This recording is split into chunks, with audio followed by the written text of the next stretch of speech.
Right now, there is more panic in Donald Trump's White House than ever before because today was Epstein bombshell after Epstein bombshell, and Donald Trump has stayed silent. We remember that when the Wall Street Journal's first piece originally came out, Donald Trump was posting into the night, but today it's been crickets, except for the cleanup crew that has to try to fix Donald Trump's mess. But Donald Trump didn't send out the A squad, the B squad, the C, or the D squad. He sent out the F squad, and the F stands for Freak Out on Fox, and the man to do it was Stephen Miller, who completely imploded in a meltdown that we're going to get into. But before we do, if I could quickly ask you to leave a like on this video, and if you haven't already and you enjoy our channel, to hit that subscribe button because it goes a long way in supporting our work. Now, before we get into Stephen Miller's complete implosion, we got to start with why he was imploding, and that is partly some of the Republican cover-up that happened in Congress, and Jasmine Crockett calling it out right here.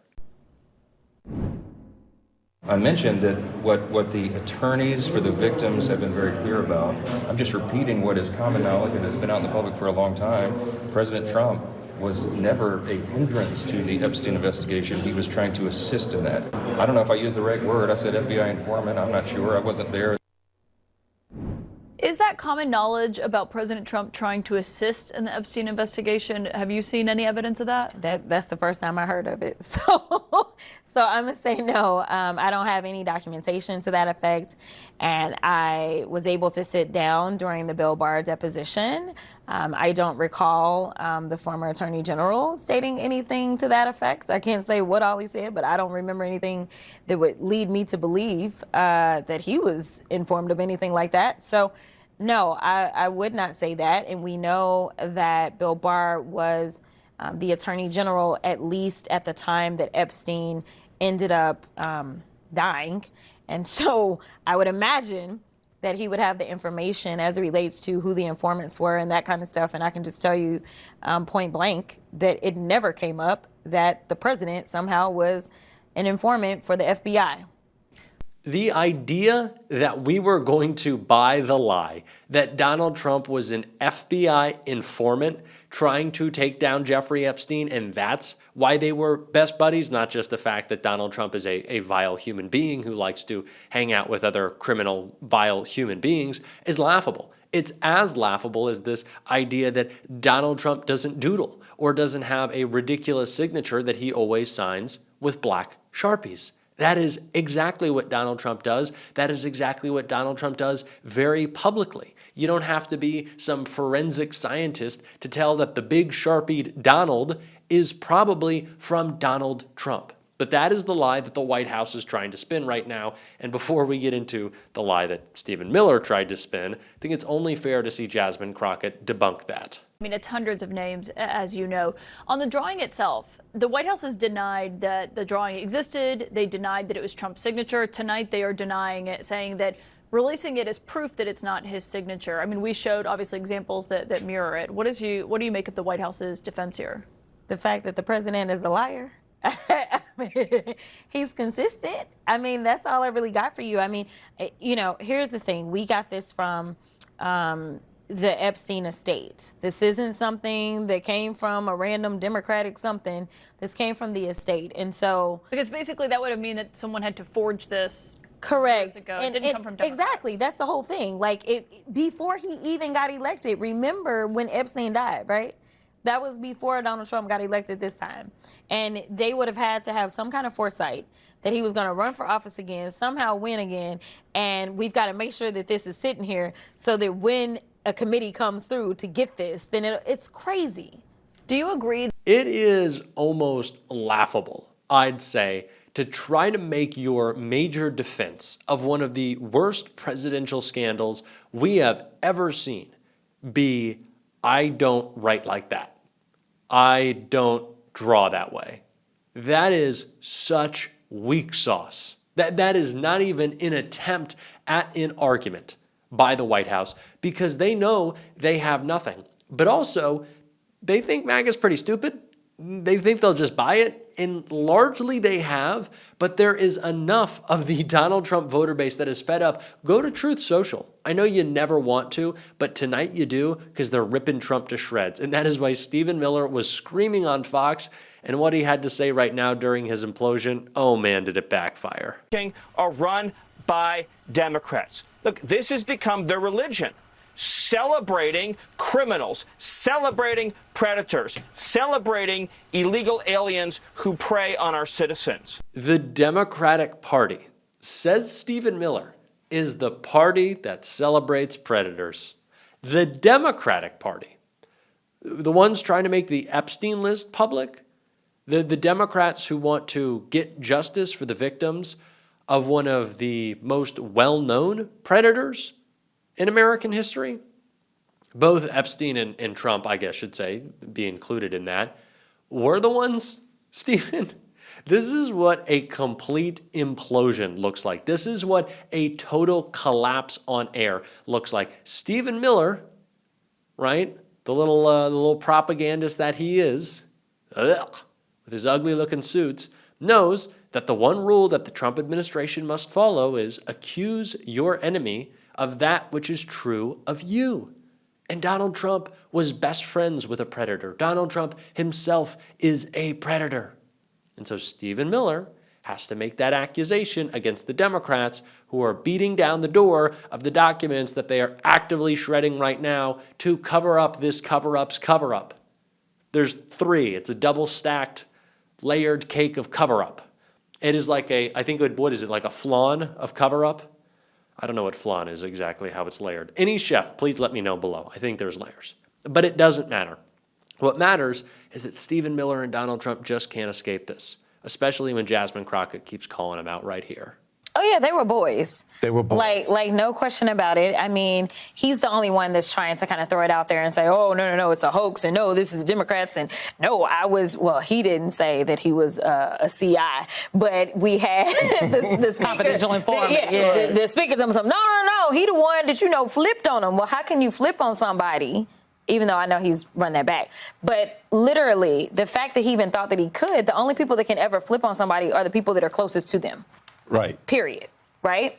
And so, this idea that he wasn't close to him is crazy. But I do think that it's going to be so important for us to really dig in, because what we are ascertaining is, number one, there were lots of modeling agencies that were doing things, and the modeling agency was basically a farce. And there's a lot of people that we want to talk to, and a lot of these models came from foreign countries. I'm going to just leave it there. Anyone specific? I'm going to leave it there, but I am trying to dig on a certain thread, for sure. So that begs the question, and these new Epstein documents, is that part of your digging in and sort of unpacking a lot of that kind of information to sort of connect bigger dots to the dots we already absolutely. have? So here's the thing. Obviously, this is concerning to have a potential pedophile as a president. That is concerning, right? But this is even bigger than him. I want people to understand the information that we were given about foreign governments and their participation, the information we were given about our own federal government and how high of a level we're talking about as far as them being in cahoots. We know that JP Morgan Chase ended up paying out a large settlement because they basically kind of looked the other way as there were these ridiculous wire transfers that were going by. We know that there were fake corporations that were set up. We know that, or at least we've been told that there were fake immigration documents that were put together so that women from other countries could end up over here. We know that there were allegedly fake marriages.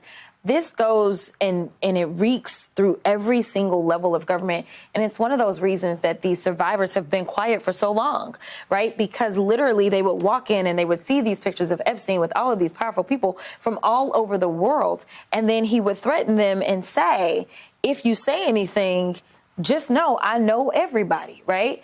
And so I think if we are going to prevent Epstein 2.0, or if Epstein 2.0 is taking place right now, I think it's important that we nip this in the bud right now and we learn what we did not know and we put some safeguards in place to prevent this type of thing from happening. Because you're coming to this not just as a member of Congress, you're coming to someone as someone who has actually prosecuted cases. You understand how to build a case. I wonder, given that we're talking about a series of documents, some of which have been released, some of which have not, but also people who can offer information like Alex Acosta, who can tell us what went into the decision behind that sweetheart deal. As you begin to build a case, do you see the most value in the documents, or do you see the value in sort of these people who can give you firsthand testimony about what it is that happened and what it is you should be looking for? I think that to start the case, it's the documents for me, right? Because, you know, I tell people all the time, I bring receipts, right? Like, they are irrefutable. So when we start to talk about things such as it's about following the money. Mm-hmm. This is a big money situation. So, like, how are you going to refute this, right? Like, transactions the are fact that, transactions. exactly, They're recorded. Yeah. Exactly. And so, like, to make it to where this is not political, to make it to where it's literally just getting down to the nitty gritty, for me, it starts with the documents. Remember, the president has said, oh, this is a Democratic hoax. And then we know that we heard from at least one survivor saying, listen, I voted for you. Like, I trusted that you really wanted to get to the bottom of this, which honestly, if you're not involved, then, like, why would you then kind of want to sweep this under the rug? So for me to get it kind of out of the political realm, I would actually want to start with the actual documents, such as the birthday book. It is what it is. Like, bro, you said there was no note to your homeboy, and we've got it, and it's kind of icky, as well as, like, who wrote that? Like, seriously. It's like second grade level. What did you all discuss in the meeting today? Like, where do you go from here? So we talked about, like, our upcoming hearings. We have a big markup on D.C. Mm-hmm. So we've got to deal with all the bills that are about to come through and come up with our strategy on that as well. But basically, we were kind of getting a rundown of, like, what's happening next. Like, we've been able to get some of these documents. One of the ones that was not shared by y'all, maybe y'all shared it earlier today, it's also kind of this picture, and it talked about the $22,000.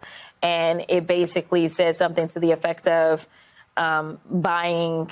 It alluded to buying someone who had basically run their course. Like a person. A person. Yeah. A woman. We have not. Democrats shouldn't for a second let up off this message, especially as Donald Trump and Stephen Miller continue to squirm, continue to try to get out of it, but they can't. So let's hammer them and hammer them and hammer them every second of the day on this scandal. Because this isn't a political moment. This is a moment for justice. So talk about this issue like a normal person, Democrats. Please. Jasmine Crockett will show you how. Ro Khanna can show you how. Robert Garcia can show you how. Because this is a moral moment. And if you can't understand that, then you're probably a Republican. And if you can articulate it, make sure you're doing that every second of the day. We're going to be doing that on this show. If you want to support that, as always, you can hit that subscribe button, leave a like on this video, and if you stuck around to the end, drop a blue heart in the comments. Until next time, I'll see you soon.